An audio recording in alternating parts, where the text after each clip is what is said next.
कहा कि बिहार में भी केरल वाली स्थिति नजर आ रही है। उन्होंने यहां तक कहा कि धर्म परिवर्तन को रोकने के लिए मुख्यमंत्री नीतीश कुमार से वो बातचीत करेंगे। गिरिराज सिंह ने देश से घुसपैठियों को खत्म करने की बात एक बार फिर से दोहराई है।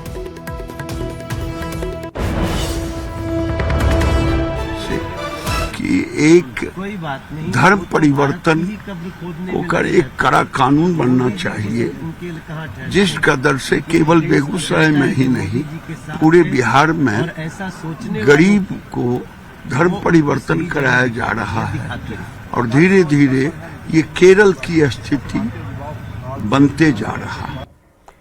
तो केंद्रीय मंत्री गिरिराज सिंह के इस बयान पर बिहार की सियासत में घमासान चढ़ गया है। एनडीए नेता जहां गिरिराज सिंह के इस बयान को आशंका बता रहे हैं, वहीं विपक्ष के नेताओं ने गिरिराज सिंह के बयान के बहाने ही बिहार की सरकार पर जमकर निशाना साधा है।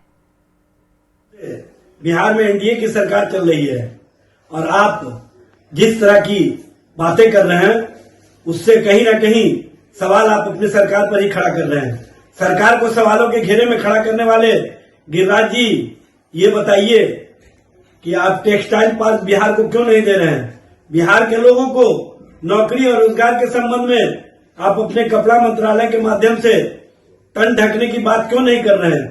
बिहार के मुखिया आदरणीय नीतीश कुमार जी, और नीतीश कुमार जी का मतलब कानून का राज। जबरदस्ती धर्म परिवर्तन का मामला अगर सामने आएगा तो निश्चित ही कानून के तहत कार्रवाई होगी। जहां तक सवाल घुसपैठ का है, माननीय गिरिराज जी देश के गृह मंत्री आदरणीय अमित शाह जी हैं और देश के सीमा के अंदर अगर कोई प्रवेश करता है, यह मामला गृह मंत्रालय का है, तो आप माननीय अमित शाह जी को सूचना दीजिए कि कैसे कोई देश के अंदर प्रवेश कर रहा है। दरअसल समझिए ना कि बिहार में धर्म परिवर्तन हो रहा है गरीबों का, तो बिहार में किसकी सरकार है भाई?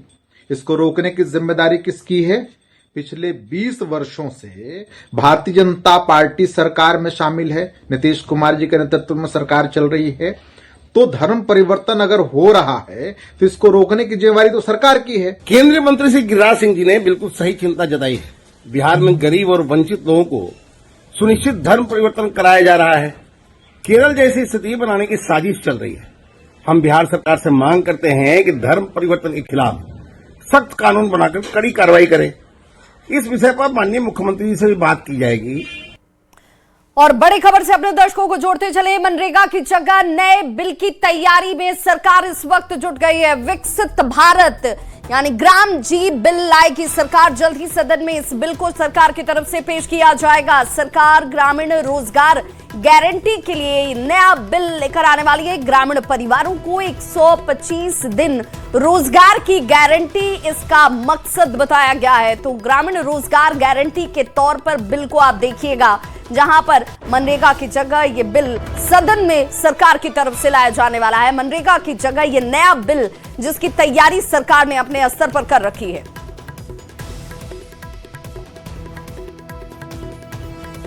बीजेपी ने अपने सभी सांसदों को व्हिप जारी किया हुआ है। लोकसभा और राज्यसभा सांसदों को बीजेपी की तरफ से यह व्हिप जारी किया गया है। सांसदों को 15 से लेकर 19 दिसंबर तक सदन में रहने के निर्देश इस व्हिप के जरिए जारी किए गए हैं। तो लोकसभा और राज्यसभा में अपने आप में बेहद महत्वपूर्ण 15 से लेकर 19 दिसंबर की तारीख, जिसे लेकर बीजेपी ने सांसदों को व्हिप जारी कर दिया है।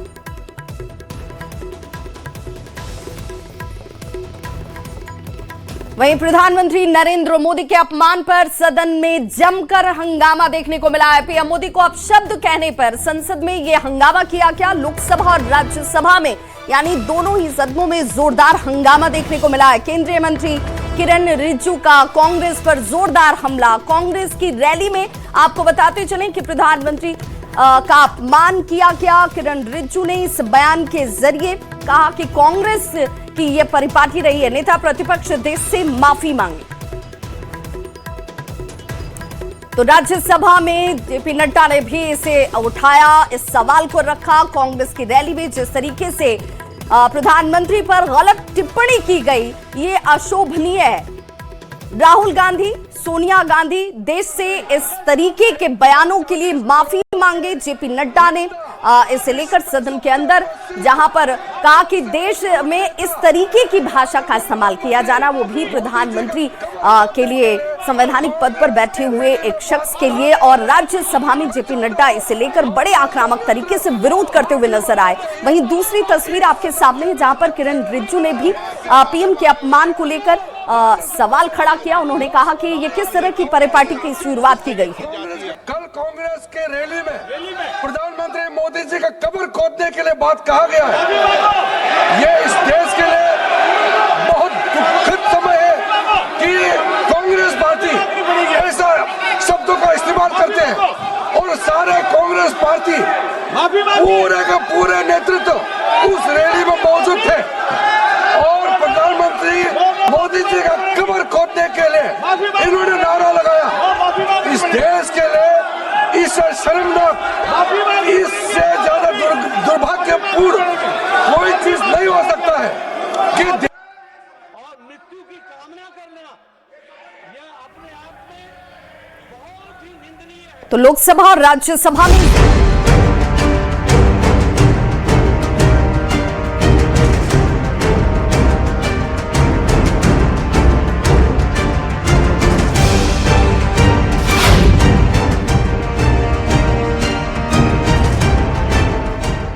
बीजेपी ने एक बार फिर से अपने फैसले से पूरे देश की सियासत को चौंका दिया है। बिहार के पथ निर्माण मंत्री नितिन नवीन को पार्टी का राष्ट्रीय कार्यकारी अध्यक्ष बनाया गया है, जिसके बाद आज वे थोड़ी ही देर में दिल्ली पहुंचेंगे और उसके बाद सीधे पार्टी मुख्यालय जाएंगे, जहां पर पार्टी की ओर से नई जिम्मेदारी को संभालकर नई पारी की शुरुआत करते हुए नितिन नवीन आपको दिखेंगे। और देखिए, बीजेपी जो अपने फैसलों से चौंकाती रही है, उस चौंकाने वाले फैसले में राष्ट्रीय कार्यकारी अध्यक्ष की भूमिका निभाने वाले हैं नितिन नवीन। कहा जा रहा है कि कार्यकर्ताओं के साथ लगाव, जुड़ाव और जमीनी स्तर पर जिस तरीके से उनकी स्वीकार्यता नजर आती है, उसके बाद देखिए बीजेपी दफ्तर में उनका सम्मान किया गया। फिर पिता नवीन सिन्हा को श्रद्धांजलि देने के लिए वो पहुंचे और महावीर मंदिर में जाकर मत्था टेका। दिल्ली में जिम्मेदारी अब से थोड़ी देर में वो संभालने वाले। इधर पटना एयरपोर्ट से दिल्ली रवाना होने से पहले नितिन नवीन ने कहा कि पीएम मोदी और अमित शाह के साथ ही लाखों कार्यकर्ताओं की उम्मीदों पर खरा उतरने की कोशिश उनकी तरफ से होगी। सबको साथ लेकर वो चलेंगे। और इस मौके पर बिहार बीजेपी के अध्यक्ष दिलीप जायसवाल और गृह मंत्री सम्राट चौधरी ने भी नितिन नवीन को बधाई दी है। वर्ष की पार्टी और 45 वर्ष का राष्ट्रीय अध्यक्ष, ये तो संयोग है। मैं तो इसको यही मानता हूँ, पार्टी ने कि हमेशा युवाओं को केवल बढ़ाया ही नहीं है, उनको सिखाया है, उनको संवारा है और तब आगे बढ़ाकर इस मुकाम तक पहुंचाया है। ऐसे कई हजारों युवा में काफी उत्साह है, काफी उत्साह है। अपने युवा कार्यकर्ता जो है पुत्र और परिवार की बात करती है, उसके लिए कितनी बड़ी सबक कहेंगे ये? मैं तो बस नहीं कहूँगा कि कार्यकर्ता को अपने धैर्यपूर्वक संगठन का काम करना चाहिए, ताकि संगठन को समझकर आगे बढ़ेंगे तो हर कार्यकर्ता को। बीजेपी ही एक ऐसी पार्टी है जिसमें इस प्रकार का बंगाल आपके लिए एनडीए की बड़ी जीत के बाद बिहार को लगातार तोहफा मिल रहा है। नितिन नवीन को बड़ी जिम्मेदारी दी गई है। निश्चित रूप से बिहार की जनता ने जिस तरह से मैंडेट दिया और थम्पिंग मेजोरिटी से सरकार बिहार में बना, तो बिहार के एक कार्यकर्ता को आज शीर्षस्थ नेतृत्व का पद मिला है। और विशेष करके युवाओं में, पूरे देश के अंदर युवाओं में एक जोश है कि 45 साल का भाजपा और 45 साल का राष्ट्रीय अध्यक्ष और 45 साल का राष्ट्रीय अध्यक्ष, ये युवाओं के बीच, जैन जी के बीच, युवाओं के बीच बहुत बड़ा संदेश गया है। और पूरे देश के युवा में काफ़ी जोश है कि एक युवा को भारतीय जनता पार्टी ने अपना बागडोर थमाया है और आने वाले समय में युवाओं का जो है भरपूर सहयोग और समर्थन भारतीय जनता पार्टी के साथ रहेगा। लोग कह रहे हैं बिहार को भी एक बड़ा चेहरा मिला है नितिन नवीन के नाम पर। यह बिहार के लिए बहुत खुशी की बात है कि नितिन नवीन जी राष्ट्रीय अध्यक्ष बने हैं। बिहार के सभी कार्यकर्ता और आम जनता में खुशी है कि भारतीय जनता पार्टी ने ये बिहार को मौका दिया है, ऐसे कार्यकर्ता को जो कि एक कार्यकर्ता से यहाँ तक आए हैं, लगातार 4 बार से वो चुनाव भी जीत रहे हैं, छत्तीसगढ़ के प्रभारी हैं और एक युवा को मौका मिला है, तो बिहार के अंदर काफी परिवार की बात करने वालों पर कितना बड़ा ये तमाचा है? ये भारतीय जनता पार्टी ने इस बात को बताया कि एक साधारण कार्यकर्ता इतना बड़ा पद पा सकते हैं। एकदम स्वाभाविक है, ये स्वागत योग्य है बिहार जैसे राज्य के लिए, जहां बिहार को पहली बार राष्ट्रीय अध्यक्ष के तौर पर, कार्यकारी राष्ट्रीय अध्यक्ष के तौर पर आदरणीय नितिन नवीन जी मिले हैं। बिहार के लिए गौरव का क्षण। तो देखिए, दिल्ली जाने से पहले नितिन नवीन ने अपने आवास पर पार्टी कार्यकर्ताओं से मुलाकात की और नई जिम्मेदारी संभालने, नई पारी की शुरुआत से पहले सभी की शुभकामनाएं ली। सभी का अभिवादन उन्होंने स्वीकार किया। कल से ही नितिन नवीन को बधाई और शुभकामना देने वालों का तांता लगा हुआ है। तो राष्ट्रीय कार्यकारी अध्यक्ष नियुक्त होने के बाद नितिन नवीन पहली बार दिल्ली पहुंच रहे हैं और दिल्ली में बीजेपी मुख्यालय में उनके स्वागत की जोर शोर से तैयारियां भी जारी हैं। अभी से कार्यकर्ताओं का जोश हाई नजर आता है। दिल्ली बीजेपी मुख्यालय में जोरदार तैयारी की गई है। भोजन में बिहार के डिश की व्यवस्था की गई है, यानी पूरी, सब्जी, मखाने की खीर से लेकर दही, चूड़ा और तिलकुट का पूरा इंतजाम जो है वो यहाँ किया गया है। आपको बताते चलें कि राष्ट्रीय कार्यकारी अध्यक्ष नियुक्त होने के बाद नितिन नवीन पहली बार दिल्ली पहुंच रहे हैं, जिसे लेकर ये तैयारियां की गई हैं। 2 तस्वीरों के जरिए आपके सामने तैयारी। तो बीजेपी मुख्यालय में देखिए पोस्टर्स लगाए गए हैं। जहां तक आपकी नजर जाएगी तो एक तरफ प्रधानमंत्री नरेंद्र मोदी, दूसरी तरफ आपको जेपी नड्डा दिख रहे होंगे और ठीक उनके बीच में नितिन नवीन, जिन्हें ये दायित्व दिया गया है। दूसरी तरफ बिहार के डिश से उनका स्वागत किया जाएगा। तो नितिन नवीन को बीजेपी का राष्ट्रीय कार्यकारी अध्यक्ष बनाए जाने पर गोड्डा सांसद निशिकांत दुबे और जेडीयू सांसद संजय झा ने भी बधाई दी है और कहा कि बिहार और यूपी के लिए ये अच्छी खबर है, पूर्वोत्तर से भी कोई बीजेपी अध्यक्ष होगा। खुशी की बात है, इसलिए कि यंग हैं, 45 साल के हैं और 5 बार बिहार में एमएलए भी रहे। हम लोग को साथ में काम करने का मौका भी मिला बिहार सरकार में। अभी भी बिहार सरकार के इम्पोर्टेंट पोर्टफोलियो देखते रहे। मंत्री के नाते भी रोड में और अर्बन डेवलपमेंट में बहुत अच्छा काम किया उन्होंने, और संगठन में खास करके। और अभी जो चुनाव हुआ बिहार का में जो असेंबली इलेक्शन, अपना तो चुनाव लड़ ही रहे थे, लेकिन पूरे इस अलायंस में को काम करने को लेकर के, कैंपेन को लेकर के वो बहुत ही संगठन को जिस तरीके से चलाना चाहिए, हम लोगों का जो देखा उनको काम करते हुए, बड़े संजीदे तरीके से काम करते हैं। और बिहार के लिए तो जरूर बहुत खुशी की बात है, क्योंकि पहली बार कोई राष्ट्रीय कार्यकारी अध्यक्ष अभी बने हैं, तो हम शुभकामना देते हैं अपने पार्टी की तरफ से। नितिन नवीन जी तो भारतीय जनता युवा मोर्चा के राष्ट्रीय महामंत्री रहे हैं।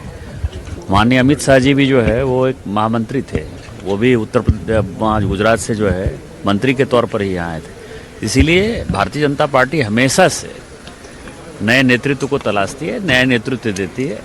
और नितिन गडकरी जी, अमित शाह जी के बाद जो है ये तीसरा उदाहरण है भारतीय जनता पार्टी। सर, पूर्वी भारत पर बहुत फोकस सरकार का रहा है, अब संगठन में भी पहली बार पूर्वी भारत बिहार से बीजेपी का कार्यकारी। कैसे उत्तर प्रदेश से तो माननीय प्रधानमंत्री जी है ना, अब बिहार से नितिन नवीन हो गए। बढ़िया है, उत्तर प्रदेश बिहार का जो है थोड़ा काम आगे बढ़ेगा। तो नितिन नवीन को बीजेपी का कार्यकारी राष्ट्रीय अध्यक्ष बनाए जाने पर जेडीयू एमएलसी संजय सिंह ने बधाई दी। उन्होंने बिहार के लिए इसे गौरव बताया। संजय सिंह ने कहा कि एक साधारण कार्यकर्ता को बड़ी जिम्मेदारी मिली है, शीर्ष नेतृत्व का भरोसा है और नितिन नवीन उस पर खरे उतरेंगे। कल का दिन ऐतिहासिक था बिहार के लिए, क्या हमारे छोटे भाई नितिन नवीन जी को भारतीय जनता पार्टी ने राष्ट्रीय भारतीय जनता पार्टी का कार्यकारी अध्यक्ष नियुक्त किया है। कल हमारे लिए गौरव का दिन है और एक ये सीखने की बात है, एक छोटे से कार्यकर्ता को भारतीय जनता पार्टी ने एक शिखर पर पहुंचाने का काम किया, क्योंकि इन्होंने काम किया है, यंग है और सबको लेकर चलने वाला व्यक्ति है। मैं बहुत दिनों से जानते हैं कि पिताजी एमएलए थे, हमसे बहुत अच्छा संबंध था। तो नितिन नवीन को बीजेपी के राष्ट्रीय कार्यकारी अध्यक्ष बनने पर राष्ट्रीय प्रवक्ता शहनवाज हुसैन और विधायक नीतीश कुमार सिंह ने भी बधाई दी है। शहनवाज हुसैन ने कहा कि बिहार का बेटा देश का नेता बना है और उनके काम का ही ये सम्मान है।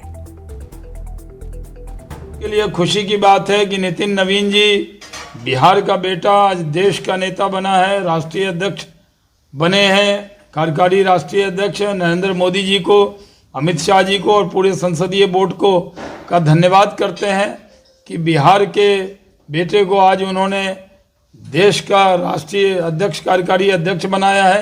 नितिन नवीन एक बेहतरीन इंसान है, मृदुभाषी हैं।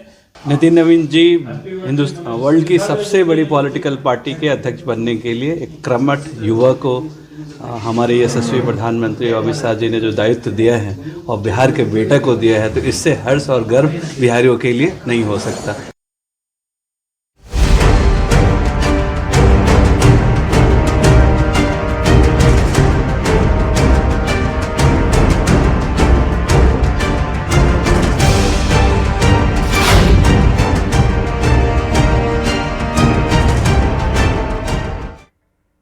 बिहार में पुलिस अब अपराधियों को पाताल से भी खोज कर निकाल रही है। जी हां, अपराधी अब पुलिस से बचने की कितनी भी कोशिश क्यों न कर ले, पुलिस उन्हें ढूंढ निकालेगी। बेगूसराय में एक शातिर अपराधी ने पुलिस से बचने के लिए अपने ही घर में देखिए किस तरीके से एक तहखाना बना रखा था, वो भी 25 फीट नीचे, जिसमें छिपकर वो पुलिस को आसानी से चकमा देकर बच जाता था।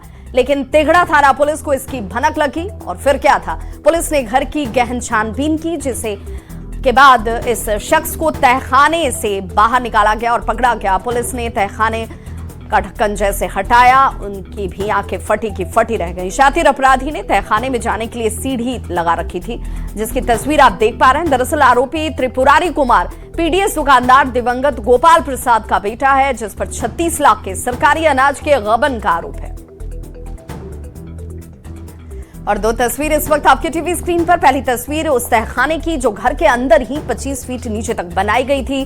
पुलिस ने दूसरी तस्वीर में देखिए इस शख्स को इसी पाताल से निकाला और फिर थाने लेकर पहुंच गई। इस शख्स के ऊपर बताते चले 36 लाख के सरकारी अनाज के गबन का आरोप है।